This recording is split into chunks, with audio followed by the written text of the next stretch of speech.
how did the Ten Commandments 1956 deceive you? This grandiose, epic film actually cut out many crucial scenes and concealed astounding secrets from its production to emphasize its perfect appearance.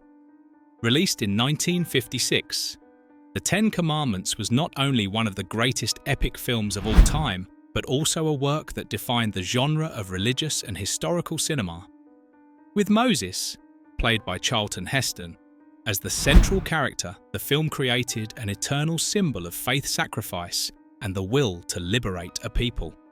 However, it is not just a story of miraculous wonders or grandiose cinematic spectacles, but a piece steeped in complex behind-the-scenes stories, deleted scenes, and changes that shaped it into the timeless masterpiece we know today. Beyond depicting the miraculous life of Moses, the film leaves lingering questions about the deleted scenes and significant changes made to suit the vision of director Cecil B. DeMille. Why were these scenes removed? What do they reveal about how the Ten Commandments was constructed to become a cinematic legend? Let's uncover the mysteries together. The horrifying filming process that terrified the cast. The filming of The Ten Commandments 1956 was far from the glamorous experience shown on screen. Instead, it was a series of tense, eerie, and dangerous events that haunted many members of the cast and crew long after production wrapped. One of the most terrifying stories was the appearance of a mysterious white figure in the Egyptian desert. Several crew members swore they saw a person dressed in a white robe standing motionless on the golden sands under the scorching sun. But as they approached, the figure suddenly disappeared without a trace, leaving them bewildered and uneasy. Some believed it was a guardian from the spiritual realm sent to witness the divine story being reenacted, while others thought it was merely a mirage caused by the harsh desert heat. Regardless of the explanation, this strange phenomenon spread fear among the crew, making them feel as though a supernatural force was watching over them.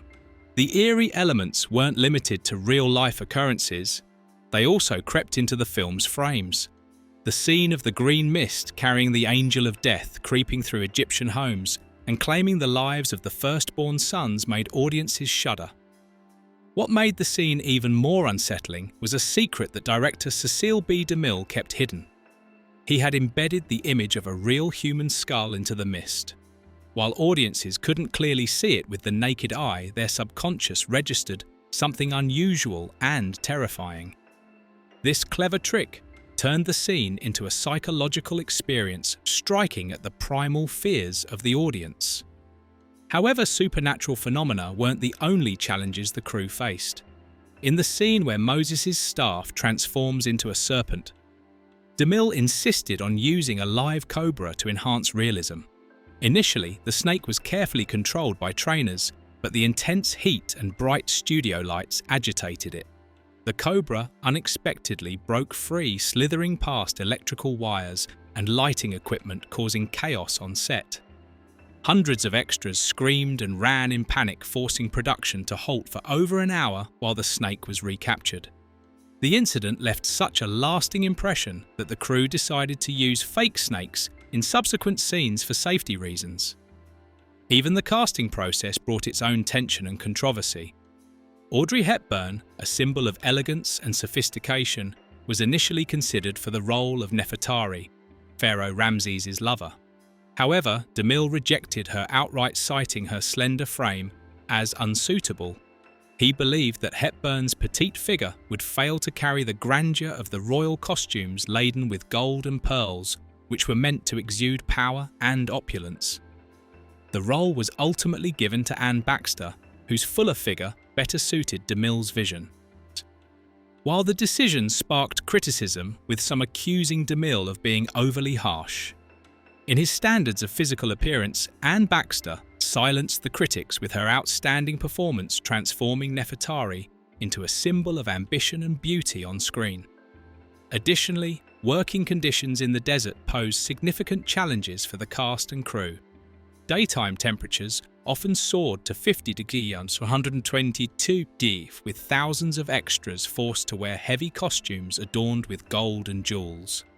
The stage lights only added to the suffocating heat, causing many to faint from exhaustion. The production frequently had to pause to provide water and medical care to the cast. Some extras even joked, "We're not slaves in the movie, we're DeMille's real-life slaves." Controversial changes that made audiences turn away from the film. The production of The Ten Commandments 1956 was a journey filled with surprises and daring changes, ultimately creating a timeless masterpiece. One of the most memorable events was when director Cecil B. DeMille nearly lost his life on set. At 73 years old, DeMille insisted on personally supervising every scene to ensure its quality. During one instance, he climbed a 40-meter iron ladder to direct a wide shot but suffered a heart attack at the top. Fortunately, he survived and returned to work just 2 days later, declaring, "I'd rather die on set than rest at home."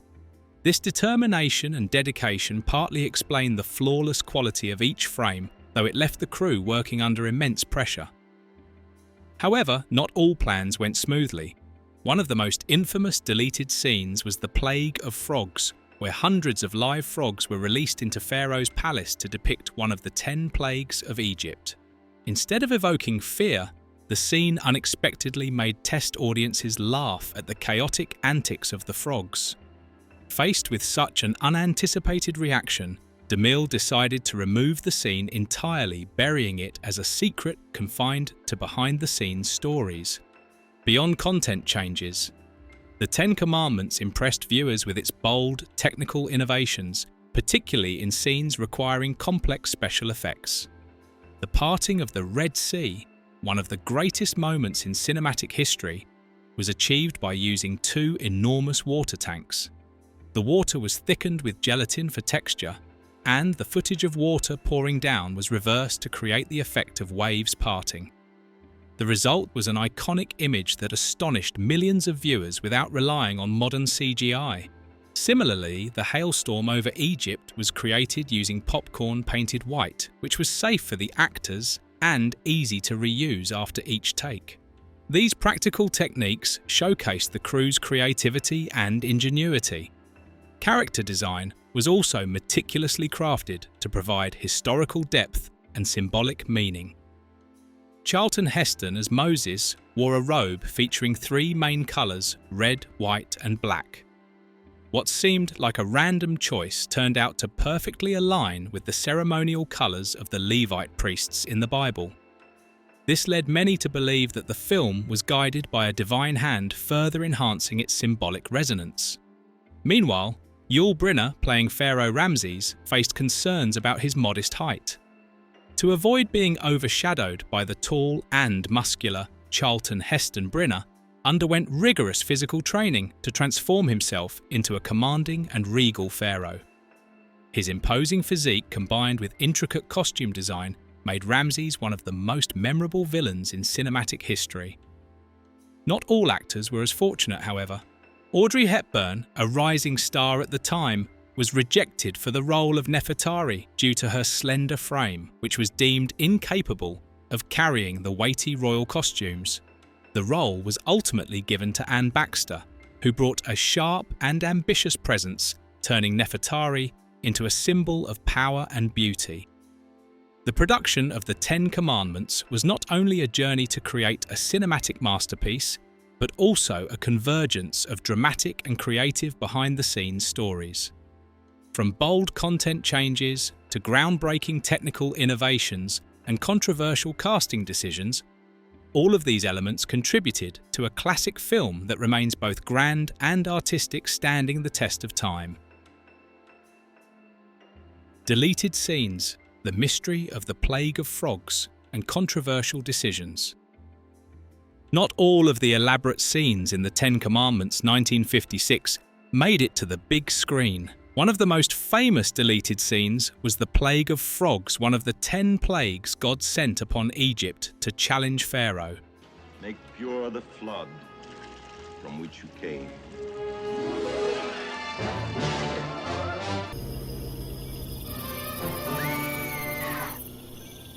This scene was meticulously crafted with hundreds of live frogs released into Pharaoh's palace to recreate the chaos described in the Bible.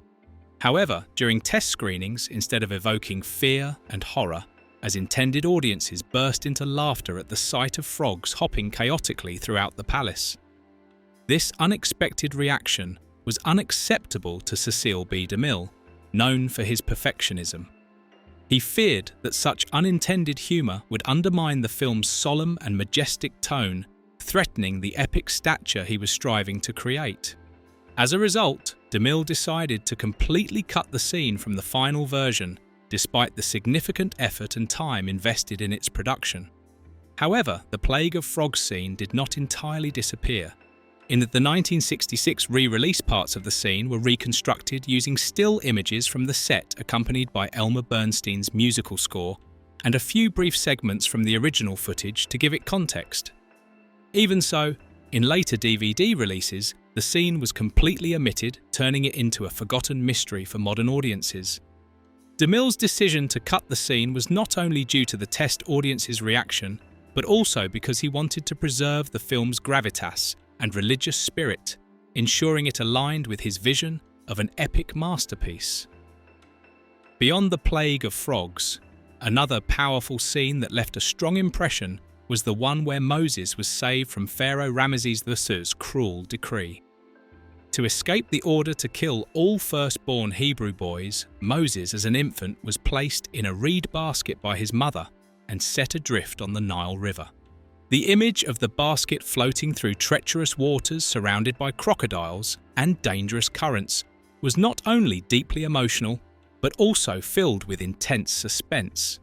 Ultimately, Moses was discovered and rescued by Pharaoh's daughter Bithiah, who adopted him as her own. From there, Moses grew up in Pharaoh Seti's court, earning the king's favour and the love of Nefertari, the crown princess.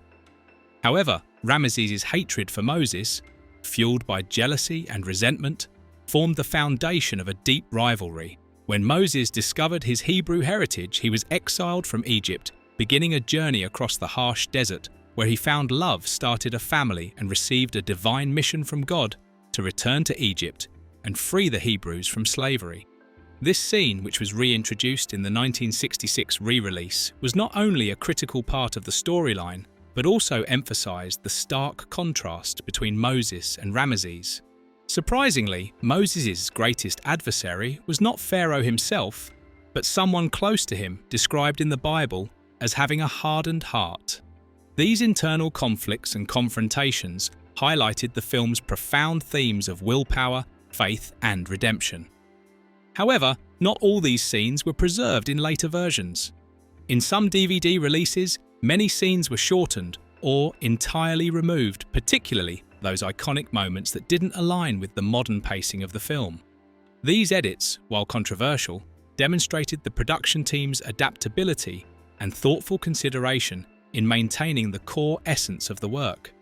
The removal of scenes like the Plague of Frogs or the editing of key sequences reflects DeMille's artistic perfectionism. He not only created a grand epic, but also ensured that the Ten Commandments conveyed its profound message and maintained its dignity. Even though these deleted scenes never made it to the big screen, they remain an essential part of the behind-the-scenes story and contribute to the legend of the film. The Ten Commandments is not just a cinematic work, but also a testament to unwavering dedication in crafting a timeless masterpiece. Unique and symbolic elements in the film. The Ten Commandments, 1956, is not just a grand epic film, but also a work filled with unique and symbolic elements of historical, religious, and cultural significance. These elements not only contributed to the film's resounding success, but also left a profound impact on fields far beyond cinema. One of the boldest and most unique marketing campaigns in film history was Cecil B. DeMille's initiative to erect more than 4,000 stone tablets engraved with the Ten Commandments across the United States. These tablets were placed in squares, parks, and even in front of courthouses and government offices, serving not only as a promotional strategy for the film, but also as a reminder of moral and religious values. This campaign was not only a clever marketing move, but also DeMille's way of asserting that the Ten Commandments was a cultural and religious work of art transcending the boundaries of a mere movie. However, this campaign sparked significant controversy over the decades. Advocacy groups for religious freedom argued that placing these tablets in public spaces violated the principle of separation between church and state. The controversy reached its peak in 2005 when one of the tablets in Texas was brought before the US Supreme Court. Ultimately, the court ruled that the tablet could remain in place because it held cultural and historical value, not merely religious significance. This decision turned DeMille's marketing campaign into an integral part of American legal history, showcasing the film's far-reaching influence not only in art, but also in societal and political matters. One of the most haunting scenes in the film is the Angel of Death, a green mist slowly spreading across Egypt, claiming the lives of the firstborn sons of Egyptian families, except for those who followed God's command and marked their doors with the lamb's blood. This scene was not only visually stunning, but also effectively conveyed the terror and wrath of God. Its impact was so powerful that it inspired Metallica bassist Cliff Burton to compose the song Creeping Death. The song's lyrics vividly recount the plagues of Egypt with the intensity and ferocity of thrash metal. During live performances, fans chant the chorus "Die Die" as if they are witnessing divine punishment. The fact that a religious epic inspired a classic metal song is a testament to the enduring and diverse influence of the Ten Commandments. The costumes in the Ten Commandments also carried significant historical and religious meaning. Moses' robe, worn by Charlton Heston, was initially designed with red, black and white colours simply because they stood out under the Technicolor filming process. However, after the film's release, archaeologists discovered that these colours coincided with the ceremonial robes of the Levite priests, the tribe to which Moses belonged in the Bible. This remarkable coincidence led many to believe that the film was divinely guided, further enhancing its symbolic depth. Meanwhile, Pharaoh Rameses, played by Yul Brynner, left a lasting impression with his golden attire, heavy jewellery and piercing gaze. To embody the commanding image of a Pharaoh, Brynner, standing at a modest height of 1.73 metres, underwent rigorous physical training to sculpt his body into a powerful and regal figure. His chiselled physique, combined with the intricacy of his costumes, made Rameses one of the most memorable villains in cinematic history. One of the most unique elements of the film was the voice of God in the burning bush scene. Many viewers assumed the voice belonged to a famous actor, but in reality, it was Charlton Heston's own voice. The production team altered his voice, making it deeper and more resonant, creating an aura of majesty and divinity. This decision not only strengthened the connection between Moses and God, but also allowed audiences to feel the overwhelming power of the divine. In addition, a touching detail was the casting of Charlton Heston's real-life son, Fraser Clark Heston, as infant Moses in the Nile basket scene. The image of the fragile infant floating on dangerous waters, ultimately saved by Pharaoh's daughter, was not only symbolic, but also added emotional depth to the film. Fraser's presence made the father-son bond on screen even more authentic and created a deeply human moment in the epic narrative. The unique and symbolic elements of the Ten Commandments played a significant role in making the film a timeless masterpiece.